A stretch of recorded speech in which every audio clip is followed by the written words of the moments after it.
Welcome everybody to the next session, that is 1.7. Title is Accuracy, Precision and Uncertainty in Measurement. So basically when we talk कि physics एक quantitative science है तो बहुत सारे experiments रहेंगे और जिनकी वैल्यू पता करके हमें उसके आउटपुट पता करने होंगे।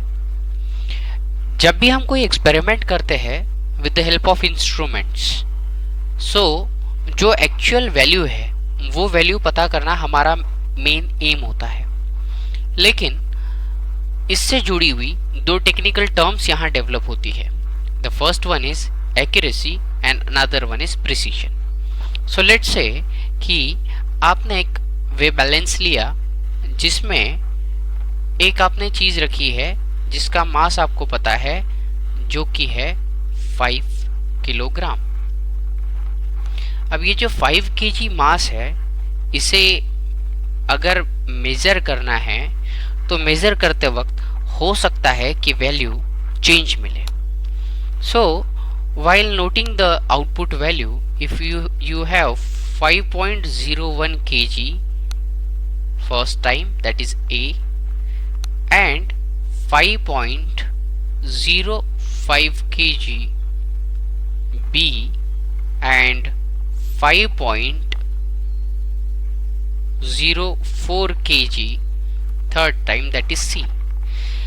तीनों केस में you can say that 5.01 kg A is more accurate value. So accuracy से हमारा ये मतलब है कि जो एक्चुअल वैल्यू है उसके जितने करीब आपका आउटपुट आए आप उसे उतना एक्यूरेट कहोगे। So accuracy is how close a measurement is to the actual value of the quantity. Now precision. So किसी भी एक्सपेरिमेंट से निकली हुई आउटपुट वैल्यू को जज करने से पहले हम लोग उसे वेरीफाई करते हैं बार बार एक्सपेरिमेंट करके और बार बार आउटपुट की वैल्यू लेकर।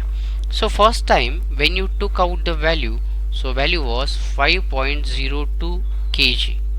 Now और वही एक्सपेरिमेंट रिपीट अगर हम लोग करेंगे उस केस में भी 5.02 kg आपको आउटपुट मिला।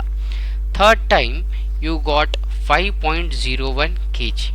नाउ क्योंकि मेजॉरिटी रूल्स उस हिसाब से 5.02 kg क्योंकि ज़्यादा बार रिपीट हुआ है इसीलिए ये वैल्यू आप आउटपुट के रूप में लिखोगे। अब ये जो वैल्यू है ये वाली वैल्यू हम कहेंगे प्रिसाइज वैल्यू है, लेकिन एक्यूरेट वैल्यू ये है कंपेयर टू दिस। प्रिसीजन से हमारा मतलब होता है कि जब हम मल्टीपल टाइम मेजरमेंट करते हैं और उन मल्टीपल टाइम मेजरमेंट से अगर आउटपुट की वैल्यू आइडेंटिकल आए और वो रिप्रोड्यूसिबल रिजल्ट्स दे तो हम उसे मोर प्रिसाइज कहेंगे। सो यहाँ से हम लोग समझ पाएंगे कि in this case 5.02 is precise but not accurate, where in this case 5.01 is accurate but not precise. यहाँ कोई भी प्रिसीजन नहीं मिला लेकिन एक्यूरेसी आप कुछ हद तक के ले सके हो। अब अगर आपका आउटपुट 5 kg आता तो वो एक्यूरेट होता और ये 5 kg मल्टीपल टाइम्स रिपीट होता तो ये प्रिसाइज भी होता। तो difference I hope so is clear between the accuracy and precision. Now as we are performing different type of experiment तो इनकी आउटपुट की वैल्यू के अंदर ये जो चेंजेस अराइज हुए हैं इसे ही हम लोग कहते हैं uncertainty.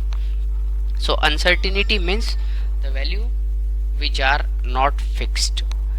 What are the reason for uncertainties? The first reason is quality of instrument use. If you go at certain shop जहाँ पे वजन गिनने का वो एक इंस्ट्रूमेंट रखा हुआ है, अगर ये स्टैंडर्ड इंस्ट्रूमेंट नहीं है जिसका कैलिब्रेशन मतलब जिसकी जो स्केल का मैपिंग है ये मैपिंग अगर प्रॉपर ना हो तो आपको वजन कुछ गलत बताएगा। तो क्वालिटी ऑफ इंस्ट्रूमेंट जो है ये मैटर करता है। दूसरा, skill of a person doing the experiment ये भी मैटर करेगी। फॉर एग्जाम्पल, आप किसी टेस्ट ट्यूब को पकड़े हो और जब आपको अपनी आईसाइट से इसकी वैल्यू मेजर करना है, ये अगर थोड़ी भी अगर ऊपर या नीचे हो गई तो इसकी वैल्यू कुछ पॉइंट से चेंज हो सकती है। तो जो पर्सन है वो अगर स्किलफुली एक्सपेरिमेंट करता है जहाँ पे आईसाइट स्ट्रेट रहे, उसी समय आपको आउटपुट क्लियर मिलेगा। Third one is method use for the measurement. So there are different variety of measurement की मेथड। फॉर एग्जाम्पल, अगर आपको एक कॉइन है, इस कॉइन की विड्थ पता करनी है और अगर आप स्केल से इसकी विड्थ काउंट करने की कोशिश करोगे तो डेफिनेटली आंसर एक्यूरेट नहीं आएगा और प्रिसाइज भी नहीं आएगा। Here you must use vernier caliper और स्क्रू गॉज। तो इंस्ट्रूमेंट प्रॉपर यूज करना जरूरी है और मेथड भी यूज करना सही जरूरी है। इसके अलावा there are variety of external and internal factors which affect the result of the experiments. So this was the point regarding accuracy, precision and uncertainty in the measurement. ये जो अनसर्टेनिटी एड अप हुई है, ये एक तरीके से गलत चीज है या मिस्टेक है, तो इसे हम लोग नाम देंगे एरर, जो हम देखेंगे हमारे नेक्स्ट सेशन में। So in next session we will see different type of errors. Thank you. Welcome all. Here is 1.8 that is errors in measurement. Basically इसके पहले हम लोगों ने देखा है कि फिजिक्स के दौरान या फिजिक्स की स्टडी के दौरान किए गए एक्सपेरिमेंट्स में एक्यूरेसी और प्रिसीजन दोनों रहना बेहद जरूरी है, लेकिन अगर ऐसा ना हुआ तो अनसर्टिनिटी आउटपुट में इन्वॉल्व होती है और उसी अनसर्टिनिटी को हम लोग कहते हैं एरर। एरर दो टाइप की रहेगी, one is systematic one, another one is random one. As the name suggest, systematic जो एरर है ये एक प्रोसीजर से इन्वॉल्व होती है। So by definition if we goes, so systematic errors are the errors that are not determined by chance but are introduced by an inaccuracy. This inaccuracy can be of either of the observation type or of the measurement process type. So जब भी आप कोई experiment perform करते हो, उस experiment की process में हुए बदलाव की वजह से या ऑब्जर्वेशन नोट करते वक्त हुई गलतियों के कारण अगर कोई एरर इंट्रोड्यूस हो जाता है तो हम उसे सिस्टमैटिक एरर कहते हैं। ये वो प्रकार का एरर है जिसमें अगर हम फिर ये प्रोसेस जो है ये चेंज कर दे तो एरर मिनिमाइज हो जाएगी। अगर हम ऑब्जर्वेशन से गलती किए हैं तो ऑब्जर्वेशन अगर हम लोग चेंज कर दे तो भी हम लोग गलती कम कर सकते हैं। सो bye knowing the systematic path or the process through which the error introduced, if we remove that inaccuracy तो हमारा error भी कम हो जाता है। इसके टाइप्स हैं, first one is instrumental error. For example, अगर आपको वे बैलेंस पे कुछ वजन करना है अगेन, लेकिन जब इसमें कुछ चीज नहीं रखी है उस केस में भी अगर ये 0.100 ग्राम बता रहा है, so this is instrumental error. If you take thermometer, और थर्मामीटर का जो कि कैलिब्रेशन जो नोटिंग है ये 0 पे नहीं है, ओरिजिनल थोड़ा ऊपर नीचे हो गया है, उस केस में भी इसे इंस्ट्रूमेंटल एरर कहा जाएगा। Error due to imperfection in the experimental technique. For example, if you take bowl जिसमें कोई लिक्विड भरा है और आपको वॉल्यूम काउंट करके डालना है, लेकिन अगर हमने आईसाइट प्रॉपर नहीं रखा, उस केस में अगर ये जो वॉल्यूम इसके ऊपर लिखा हुआ है ये अगर हमने गलत रीडिंग किया तो imperfection due to experimental technique कहा जाएगा। Third one is personal error. Personal error जो है ये वाइल हैंडलिंग द प्रोसेस होता है, मतलब हो सकता है कि आपने मेजरमेंट करने के लिए जो इक्विपमेंट लिया है वो इक्विपमेंट गलत लिया, तो वो आपकी पर्सनल एरर हो गई। So these are the 3 type of error. So instrumental error basically instrument की गलती, टेक्निक, और तीसरा पर्सनल, मतलब जो हमारे वजह से इन्वॉल्व हुआ। फॉर एग्जाम्पल, अगर आप किसी चीज को गिनने जा रहे हो और उसमें आपके हाथ के टच के वजह से अगर आउटपुट की वैल्यू में कोई चेंज हुआ, so that is personal error. Experiment technique का कोई उसके अंदर हम लोग नहीं इंट्रोड्यूस करेंगे। समझ में आया ये 3 टाइप। इसके बाद आता है रैंडम एरर। रैंडम एरर क्या है? रैंडम एरर बहुत बार सिस्टमैटिक एरर्स हम लोग रिमूव कर देते हैं by modifying the instrument. Instrument अच्छा ले लिया, या तो एक्सपेरिमेंट की टेक्निक हमने सुधार दी, और पर्सनल एरर भी बिल्कुल नहीं किया। उस केस में भी बहुत बार माइन्यूट पॉजिटिव या नेगेटिव चेंज होता है आउटपुट में। ये जो एरर की वैल्यू के अंदर चेंज होता है इसे हम लोग कहेंगे रैंडम एरर। अब सर सारी चीजें बराबर करके भी क्या ऐसा बदलाव हुआ जिस वजह से ये एरर इंट्रोड्यूस हुई? तो आप जो एक्सपेरिमेंट कर रहे थे उस एक्सपेरिमेंट के अंदर यूज किया हुआ लिक्विड टेम्परेचर सेंसिटिव था और आपको पता नहीं चला। आजू बाजू का टेम्परेचर जब आप नोट कर रहे थे वैल्यू उस दौरान चेंज हो गया, या तो आजू बाजू का एयर प्रेशर चेंज हुआ और इस एयर प्रेशर की वैल्यू बदलने की वजह से आपकी जो नोट की हुई वैल्यू है उसमें चेंज आया। अब सिंपल सेंस में रैंडम एरर जो है ये रैंडमली इंट्रोड्यूस होती है। मेनली ये एक्सपेरिमेंट के आजू बाजू के जो एटमॉस्फेयर है उसके अंदर होने वाले बदलाव की वजह से होगी। सो यहां से आया एरर्स इन मेजरमेंट। ओके, अब ये जो भी एरर्स है इस एरर्स को अगर कैलकुलेशन के टर्म्स में यूज करना है तो कैसे करेंगे? बहुत आसान है। सबसे पहले तो हम लोग एरर को कैलकुलेट करते हैं। एरर को कैसे कैलकुलेट करते हैं वो पढ़ेंगे 1.8.1 that is estimation of error में। So we do calculate a mean. सो हम लोग मीन वैल्यू कैलकुलेट करते हैं। मीन वैल्यू क्या है? 1/n of sum of all the ai where I starting from 1 to n। मतलब से if 5 kg का एक मास है और मैं इसे काउंट कर रहा हूं, सो पहली बार मुझे मिला 5.1, नेक्स्ट टाइम 5.0, थर्ड टाइम 4.9। तो ये 3 बार मुझे एक्सपेरिमेंट से अलग अलग वैल्यू मिली। Now I will add all these 3 and divide by 3। जैसे आप एवरेज लेते हो वही तरीका, and I will have output 5.0। Okay, so this is what the value I got and I will call it as a mean।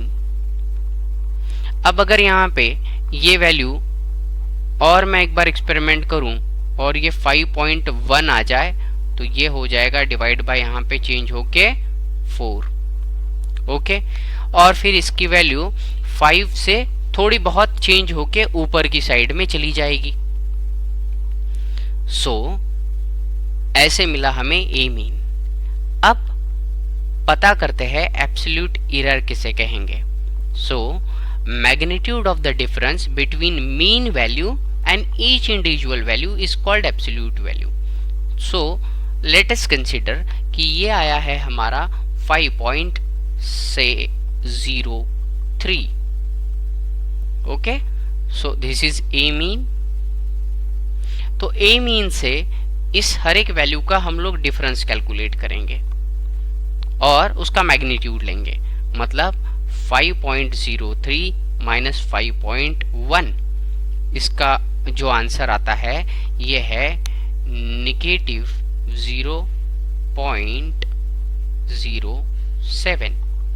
Okay, अब क्योंकि इसका magnitude लिया तो मैग्नीट्यूड है 0.07। सो this is what? Delta A1। Delta is difference. ये difference किसका है? A mean minus A1। So delta A1 will be A mean minus A1। Delta E2 कैसे कैलकुलेट करेंगे?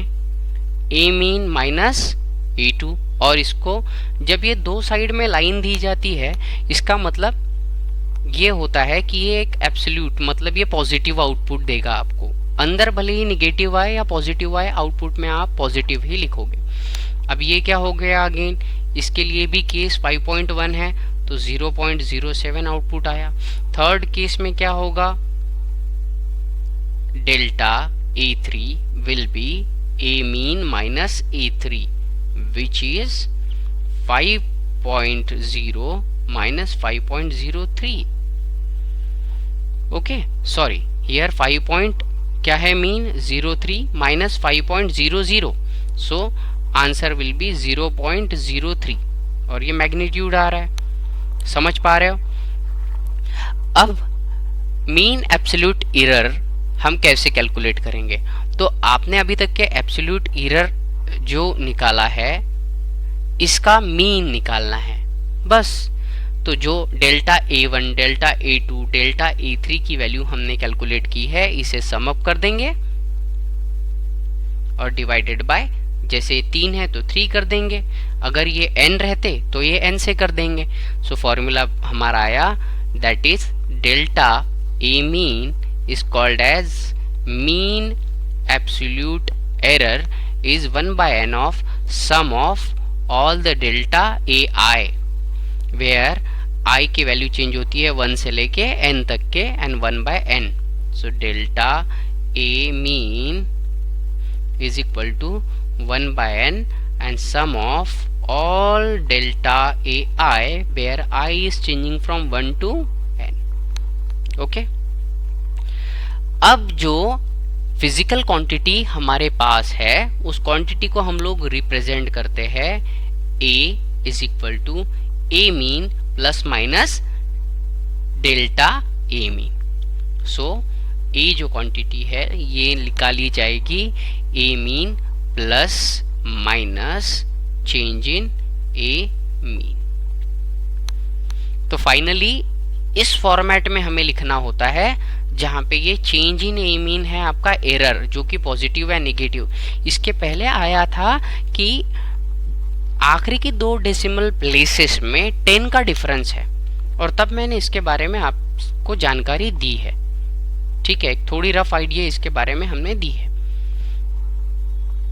एस्टिमेशन ऑफ एरर कैसे करते हैं ये समझ में आया। ओके, आगे बढ़ेंगे। अब उसी से 2 और क्वांटिटी तैयार होगी। कौन सी? एक होती है रिलेटिव एरर। रिलेटिव एरर क्या है?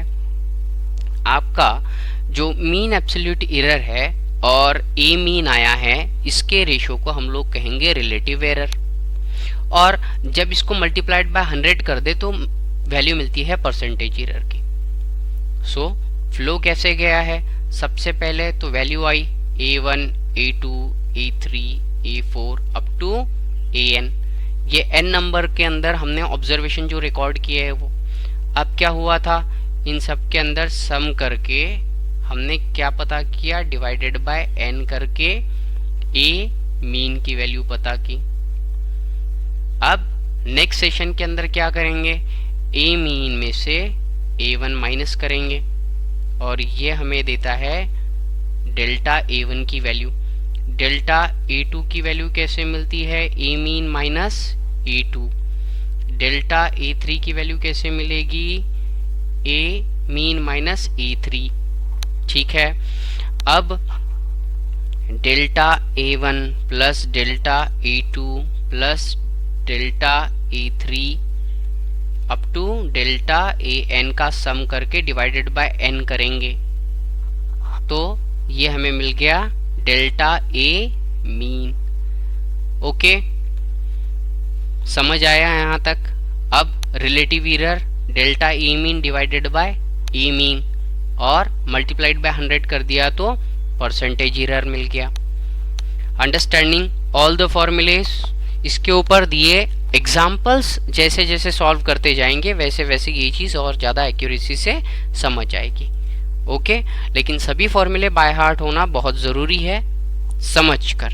Thank you very very much. Welcome to another session, that is 1.8.2 and its combination of errors. इसके पहले वाले सेशन में हमने ये पाया कि किस प्रकार से डिफरेंट तरीके की जो एरर्स है ये पता की जाती है। अब पता करेंगे कॉम्बिनेशन ऑफ एरर कैसे होता है। So when you have some और difference, in that case you can separately add the mean value and separately add the mean errors to have mean error. For example, say if you are having a is equal to 5 plus minus 0.2 and b is equal to 10 plus minus 0.3.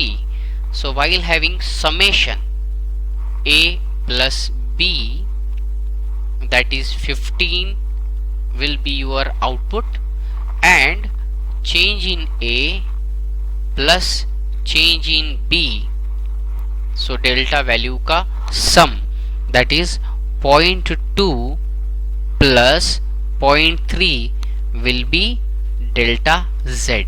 So output will be 15 plus minus 0.5. Okay, summing up this thing, when two quantities are added or subtracted, absolute error in the final result is sum of absolute error in the individual quantities. Understood? Now in case of product, that is multiplication or in division, so the main quantities will be multiplied. In this case only z will be 10 into 5, that is 50, and to know the change in z, that is change in z with respect to z, that is 50 is equal to change in a, that is 0.2 divided by a, 5 plus 0.3 divided by 10. Okay, from here you can calculate the value of delta z, and thus we are having product और division की case में मिला हुआ delta z. When two quantities are multiplied or divided, the maximum relative error in the result is sum of relative error in each quantity. Okay, so when multiply or divide you will do of two quantities, so there will be different type of combination. In book derivation is given and there will be 4 probabilities. तो जब भी खर्चे की बात रहे, whenever you plan to maximum expense, for example अगर कहीं trip पे जाओ तो ज़्यादा से ज़्यादा पैसे साथ ले जाओ, कमी नहीं पड़नी चाहिए। अगर पैसे बचे तो घर ही वापस आने हैं, ओके, लेकिन कमी पड़ने की वजह से कोई तकलीफ नहीं आनी चाहिए। एरर का भी ऐसा है कि जब हम लोग कैलकुलेट करते हैं एरर, तो हम एरर को मैक्सिमम वैल्यू क्या हो सकती है उस हिसाब से देखते हैं। तो जो 4 अलग अलग प्रकार के कॉम्बिनेशन आते हैं उसमें मैक्सिमम रिलेटिव एरर जो है ये रिजल्टेंट देता है सम ऑफ रिलेटिव एरर। अब रिलेटिव एरर कैसे कैलकुलेट करते हैं ये तो हमें पता था। ओके, रिलेटिव एरर का कॉन्सेप्ट हमने देखा है। अब at certain circumstances, for example 2 का क्यूब दिया हुआ है, तो error due to the power, that is index of the measured quantity. तो एक कोई क्वांटिटी आपको दी है z is equal to a to the power n, और दूसरा अगर दिया है हमें b टू द पावर से m, तो उस केस के अंदर से a b c ये 3 तरीके की क्वांटिटी है। a का पावर p, b का पावर q, c का पावर r, ये इस प्रकार से हमें आउटपुट मिल रहा है। ठीक है, ये एक फॉर्मूला है जिसके अंदर ये पावर्स के अंदर आउटपुट आता है। For example T square is directly proportional to R cube, ये एक फॉर्मूला अराइज होगा। तो यहाँ पे जो भी एरर है ये भी एक्सपोनेंशियली इंक्रीज होगी ना, और अगर कोई वैल्यू डिनोमिनेटर में आती है तो एरर फिर एक्सपोनेंशियली डिक्रीज भी होगी। वैसे सर्कमस्टांसेस के लिए change in z, that is जो रिलेटिव एरर है, वो रिलेटिव एरर एक्सपोनेंट या पावर के टाइम्स जो relative error of the quantity है वो आएगी। So if it is 2 cube then 3 times error किसका, change in 2। So change in delta क्या है यहाँ पे, फॉर एग्जाम्पल ऐसा है आपको ये a क्यूब, अगर वॉल्यूम आपको कैलकुलेट करना है लेकिन a की वैल्यू आपको पता चल गई 5 प्लस माइनस 0.2 है। इस केस में कैसे पता करेंगे, से a का क्यूब वॉल्यूम पता करना है लेकिन लेंथ हमें पता नहीं है, लेंथ अनसर्टन है। कितनी अनसर्टन है, 0.2 से। ऐसे सर्कमस्टांसेस के अंदर क्या करेंगे, so change in z with respect to z कैसे कैलकुलेट किया है हमने, तो यहाँ पे आउटपुट में ये जो z आएगा ये इस तरीके से पता करेंगे, n 3 फिर change in a that is 0.2 divided by 5, okay, and this will give you relative error of delta z by z in case of exponential values। समझ आया। अगर ऐसी एक से ज्यादा वैल्यू अगर रहेगी उस केस के अंदर, अब यहाँ देखिए भले ही ये वाला यहाँ नीचे दिया हुआ है लेकिन स्टिल एरर ऐड होती है। क्यों, क्योंकि एरर के समय हमें मैक्सिमम वैल्यू चाहिए। तो अब जस्ट इसका सम अप होते जाएगा, चाहे ये डिनोमिनेटर में रहे या न्यूमरेटर के अंदर रहे, एरर्स का सम अप इस तरीके से होता जाएगा। मतलब पावर आएगा और पावर के बाद में रिलेटिव वैल्यू आएगी एरर की। इस प्रकार से एरर अगर पावर की केस में फाइंड आउट करना है तो हम ऐसे निकालेंगे। Understood. So this was the part relating with the combination of errors. Hope so you understood it very well. Thank you very very much. Welcome to another session in a series of the chapter 1. So title is significant figure 1.9 significant figures. So first of all, what do you mean by significant figure? तो पहले तो हम लोग significant figure पता करने की कोशिश करते हैं कि उसके क्या रूल्स है, और उसके बाद हमें पता चलता है कि इसका मतलब और एप्लीकेशन कहाँ है। सबसे पहला रूल ये कहता है कि जो भी आपको वैल्यू दी है उस वैल्यू के ऑल नॉन जीरो डिजिट ये सिग्निफिकेंट मतलब इम्पोर्टेंट जो डिफरेंस क्रिएट कर सके वैल्यू में वो रहेंगे। फॉर एग्जाम्पल अगर किसी चीज का वॉल्यूम दिया है 178.43 सेंटीमीटर क्यूब, तो इस केस में 17843 ये 5 वो वैल्यू है, ये वो सिग्निफिकेंट वैल्यू है जिनमें कि अगर कोई भी अगर मैं एक वैल्यू चेंज कर दूं तो ये जो वॉल्यूम रहेगा उससे वो वॉल्यूम बदल सकता है। अंडरस्टूड, समझ आया। सो ऑल नॉन जीरो, क्योंकि जीरो की अपनी कोई वैल्यू नहीं है, जीरो की पोजीशन की वैल्यू है। ओके, जीरो को अगर आप 1 करते हो तो शायद से वहां कोई बदलाव हो। सेकेंड जो रूल यहां है, all the zeros between 2 non zero digit are significant. जैसा मैंने पहले बताया कि जीरो को अगर आप 1 करो तो अगर ये जीरो 1 के पहले दिए हुए है तो कोई फर्क नहीं पड़ेगा। ओके, और अगर ये 3 के बाद दिए हुए है तो भी इसके अंदर कोई बड़ा चेंज नहीं आएगा। अब वो अगर आता भी है तो आगे देखेंगे, लेकिन अगर यहां जैसे ये वैल्यू दी है 165.02 gram, so 165.12 gram will be the change in mass. तो यहां पे वो जीरो इंपॉर्टेंट है, सिग्निफिकेंट पोजीशन पे है, ऐसी जगह पे है जिसका महत्व है। तो इस केस में इस जीरो को भी हमने सिग्निफिकेंट डिजिट का दर्जा दिया। समझ आया। बेसिकली सिग्निफिकेंट फिगर हमें बताता है उस वैल्यू के उन पॉइंट्स के बारे में जिनको बदल के हम उसकी वैल्यू बदल सकते हैं।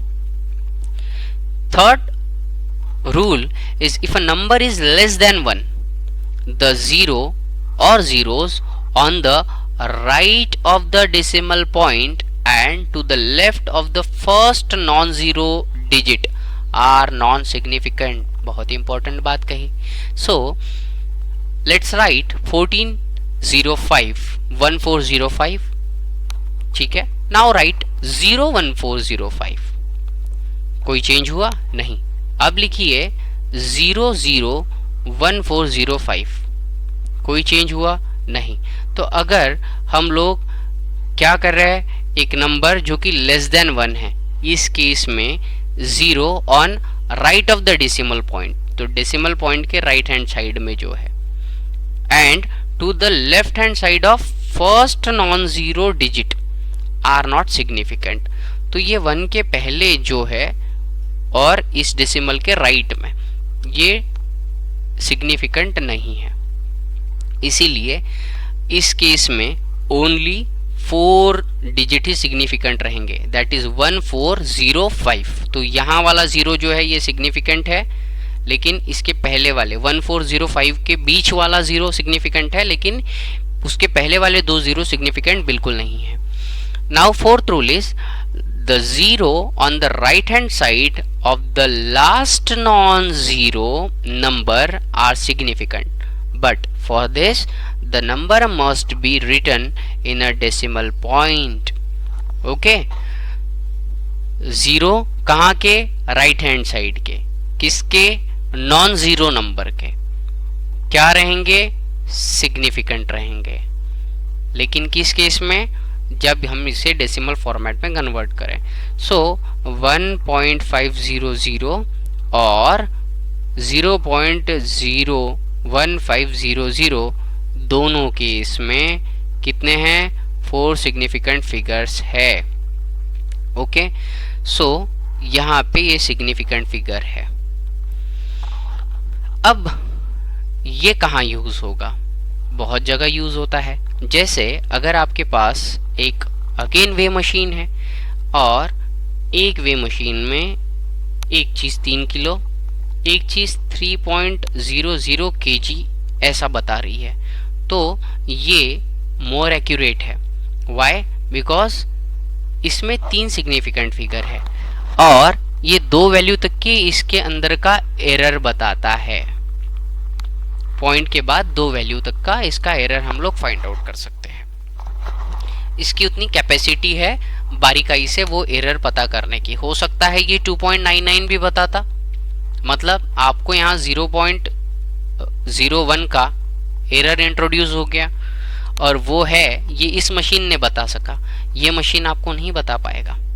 ओके, सो सिग्निफिकेंट फिगर हमें हेल्पफुल रहता है वैल्यू के उन आउटपुट के बारे में डिस्कस करने के लिए जो वैल्यू में बदलाव लाए, और क्योंकि ये डिजिट वैल्यू में चेंजेस ला सकते हैं इसीलिए इन्हें सिग्निफिकेंट या इंपॉर्टेंट कहा जाएगा.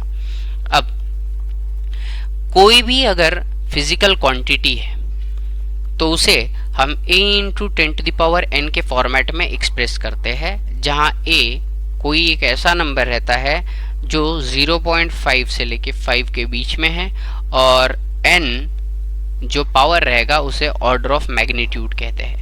एग्जाम्पल के तौर पे रेडियस ऑफ अर्थ 6400 किलोमीटर्स है. अब इसे हमने कन्वर्ट कर दिया 6400 किलोमीटर्स को 6400 kilometre. Now it will be 6400 into 1 kilometer is 1000 meter. Now it is 6400123 meters. I can write it as 0.5 से 5 के बीच में करना है. ओके, सो 0.5 से बड़ा तो ये पॉइंट यहाँ तक के जा सकता है 1 2 3 4 5 6 7. So 0.64 into 10⁻7 metre. Here it is.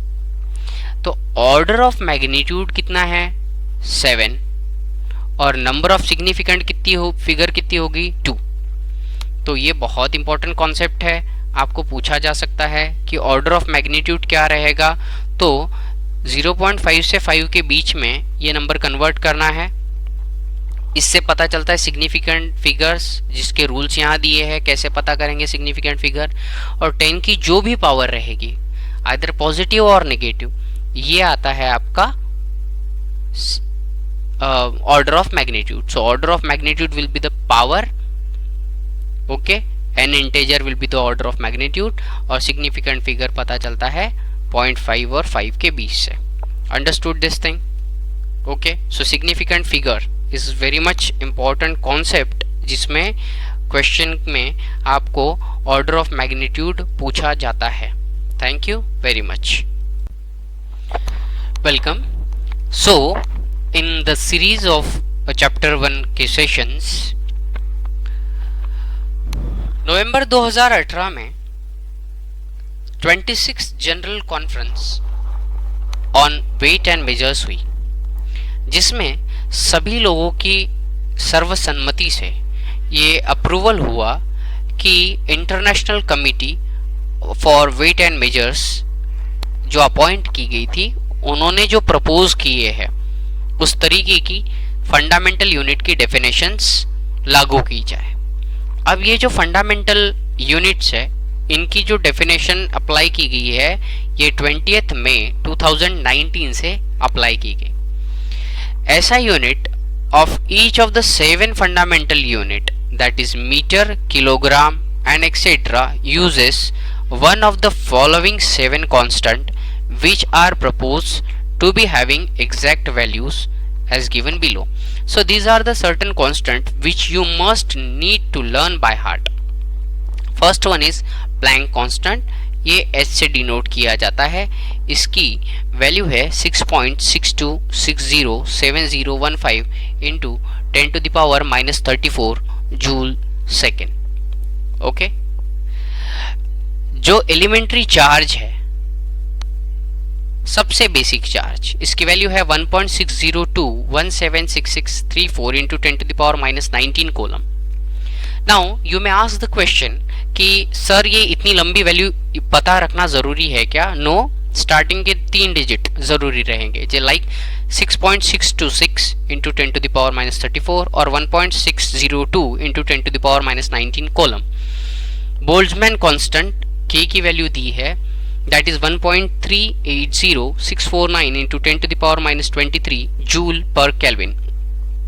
Avogadro constant, ये हमें लगेगा मोल कॉन्सेप्ट में, Na, इसकी वैल्यू है 6.02214076 इंटू 10⁻23 रेसिप्रोकल मोल और पर मोल।